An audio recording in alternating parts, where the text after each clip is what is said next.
Ég heiti Þórhildur Sunna Ævarsdóttir. Ég frambjóðandi Pírata í Suðvesturkjördæmi og ég í öðru sæti lista Pírata.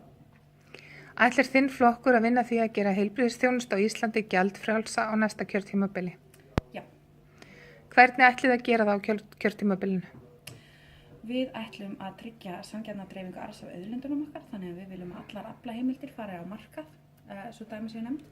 Við viljum líka fá sanngjarna rentu af öðrum auðlindum Íslendinga til þess að taka inn í samtryggingakerfið okkar.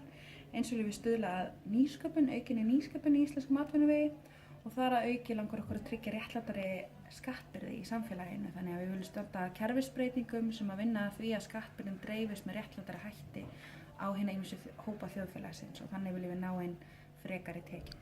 Að hvað leyti þið sálfræði og tannlæknaþjónusta þar inni? Stefna Pírata að sálfræði og tannlæknaþjónusta verði hluti af almannatryggingakerfinu þar sem við álitum bæði geð og tannheilsu vera órjúfanlegan þátt af heilsu einstaklinga. Hanna ber út blöð. Launin fyrir útburðin 25.000 krónur á mánuði. Vegna svonefndra krónumóti krónuskerðingar sem kallast sérstök framfærsluuppbót ber hún einungis 2.000 krónur úr bítum. Finnst þér það í lagi? Nei, langt í frá. Ætlið þið þá að afnema krónumóti krónuskerðingu á næsta kjörtímabili? Við stefnum á því að afnema allar skerðingar sem að takmarka fólk frá því að geta tekið þátt í atvinnulífinu. Hvenær á næsta kjörtímabili þetta gert? Það liggur ekki fyrir stefnu Pírata hvernig það gert. Jón á 30-aldri, hann kemst ekki fram úr rúminu án aðstóðar. Hann fastur upp í rúmi allar helgar vegna þess að hann fær ekki aðstóð. Finnst þið það í lagi? Nei. Jón vill fá NPA, notendastýrða persónulega aðstóð, svo hann geti farið fram úr á hverjum degi og tekið þátt í samfélaginu. Ætlar þitt framboð að tryggja honum þátttöku í samfélaginu á næsta kjörtímabili með því að lögfesta NPA?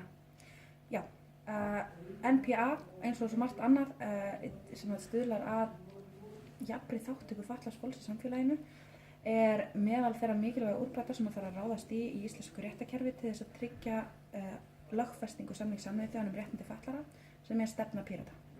Hvenær á kjörtímabilinu myndið þið vinna því að lögfesta NPA? Ég get ekki sagt til það. Okkar fyrstu forgangsmál eru að klára fjárlög. Það að segja að við fáum traust kjósenda til þess að fara í ríkisstjórn. Þar á eftir munum við leggja höfuðáherslu á lögfestingu nýrrar stjórnarskrár sem að tryggir rétt allra til bestu mögulegu heilsu.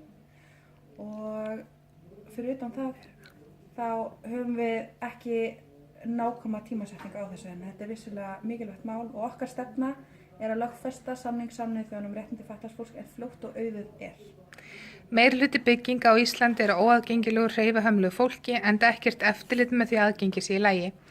Þess vegna getur Jói ekki fylgt dóttur sinni á handboltaæfingu. Finnst þér það í lagi? Nei.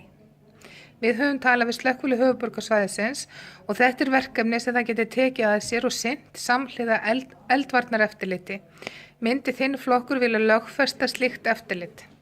Ég myndi telja að það væri í samræmi við okkar stefnu að lögfesta samning Sameinuðu þjóðanna um réttindi fatlaðs fólks og í því felst að stórefla og auka og tryggja aðgengi fatlaðs fólks að hinum ýmsu innviðum samfélagsins. Hvenær á kjörtímabilinu hyggist þið gera þetta? Enn og aftur, ég get ekki sagt til það, en við munum vinna að því að lögfesta samninginn fljótt og auðið Annar stundar háskólanám en fær ekki túlkaþjónustu til að geta tekið þátt í hópavinnu. Hún getur því ekki uppfyllt námskröfur í skólanum. Finnst þér þetta í lagi? Nei, langt í frá. Ætlar þitt framboð að tryggja fötluðu fólki aðgengi að öllu námi á næsta kjörtímabili? Að öllu námi? Ég veit ekki til þess að við höfum stefnu í þeim efnum en lögfesting samnings Sameinuðu þjóðanna um réttindi fatlaðra felur í sér að stórefla allt aðgengi fatlaðs fólks að náms- og vinnumarkaði. Okkar stefna í þessum málum gengur í raun og veru út frá samningnum og við munum gera okkur besta til þess að uppfylla kröfur hans bara leið og við getum. Takk Þórhildur. Takk fyrir okkur.